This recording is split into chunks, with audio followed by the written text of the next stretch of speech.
का नाम है बाबांचं अस्तित्व. बाबा, तुमचं अस्तित्व तुम्ही घडवलं.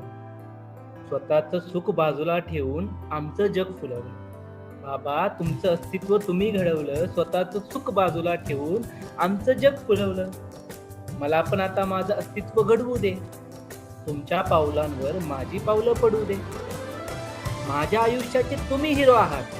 माझ्या आयुष्याचे तुम्ही हिरो आहात. माझ्या प्रत्येक स्वप्नामागचे धागे आहात. मलाही आता तुमच्यासारखं बनवू दे.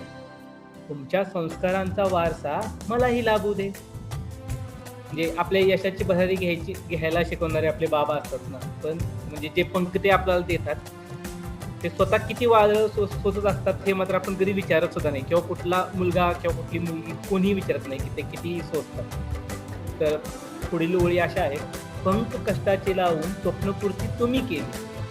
पंख स्वप्नांचे लावून स्वप्नपूर्ती तुम्ही केलीत. अभावाच्या वाटेवरही हसत पाऊल टाकलं. अभावाच्या वरही हसत पाऊल टाकलं. मला ते पंख माझ्या स्वप्नांना लाभू दे.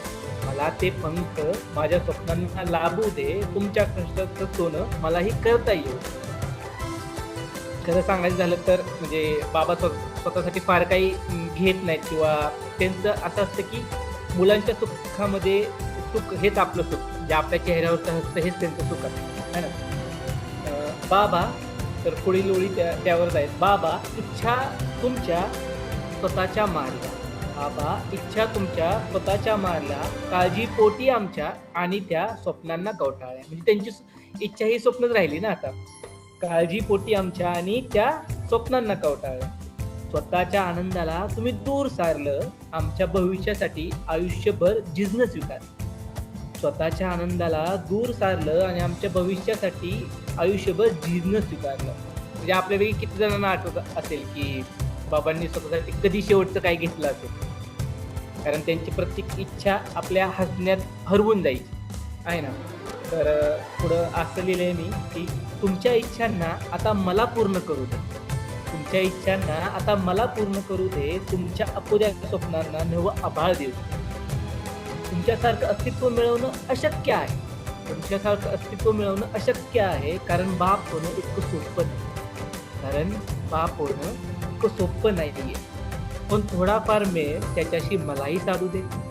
आणि त्यांच्या अस्तित्वाशी मलाही थोडंफार मेळ साधता येईल असं काहीतरी. पण थोडाफार मेळ मला त्याच्याशी साधू दे. तुमच्या नावाला माझ्यामुळे अभिमान वाटू दे. तुमच्या नावाला माझ्यामुळे अभिमान वाटू दे. आणि उद्या जर माझ्या यशाचा उल्लेख कुणी केला तर माझ्या नावापेक्षा जास्त अभिमानाने एवढंच म्हणावं की हा त्याच्या बाबांचा मुलगा आहे.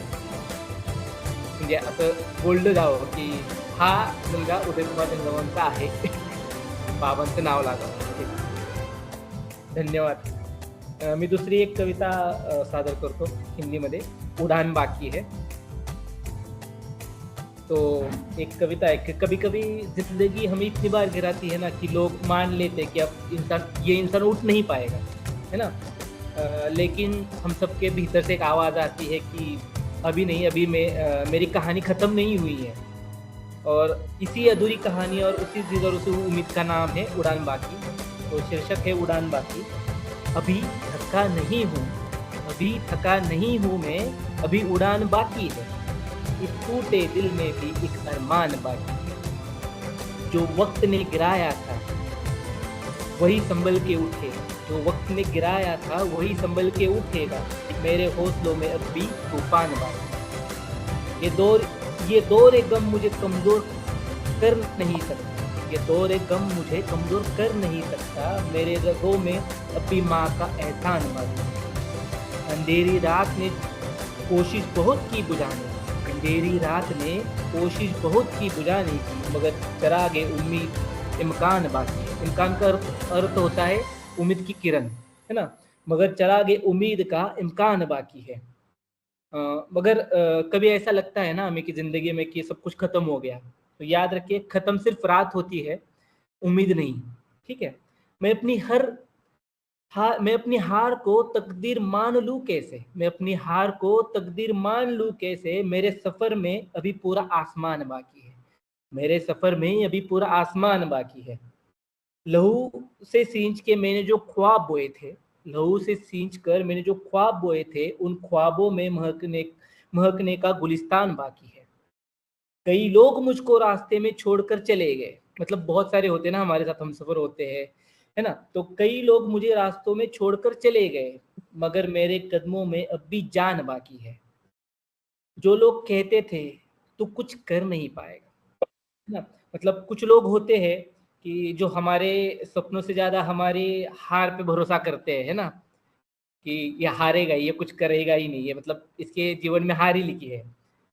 जो लोग कहते थे तो कुछ नहीं कर पाएगा, उन्हीं को जीत का देना जवाब बाकी है, उन्हीं को देना जीत का जवाब बाकी है।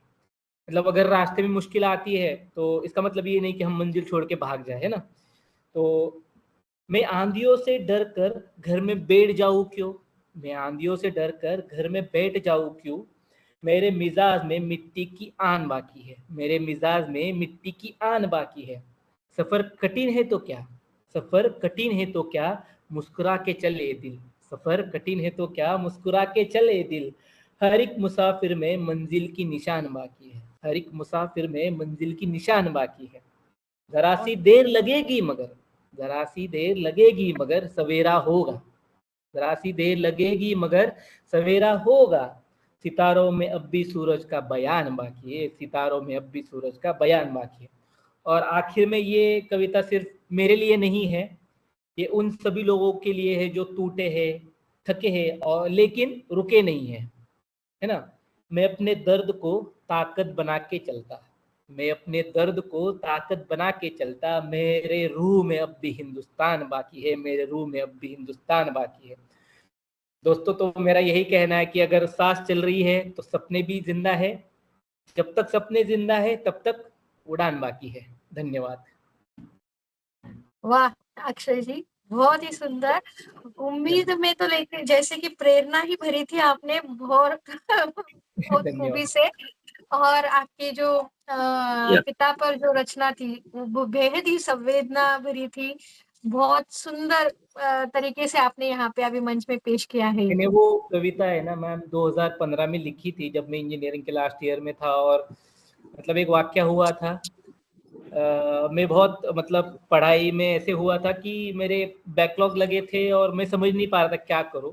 वो आए थे, मेरी ऐसी सिचुएशन थी कि मुझे सलाइन लगानी पड़ी थी और मेरे सुबह पेपर शाम में पेपर थे। तो उन्होंने बस यही कहा था कि जो होगा देख लेंगे, तू मैं हूं, तू कर ले, हो जाएगा। तो उसी के भाव में मैंने वो कविता लिखी थी कि उनका अस्तित्व है इसलिए आज मैं ये सब कर पा रहा हूँ। और जब मेरा अस्तित्व एब्सोल्युटली। बन जाएगा तो वो भी मेरा अस्तित्व जो है वो उन्हीं के नाम से पहचाने जाए, ये है।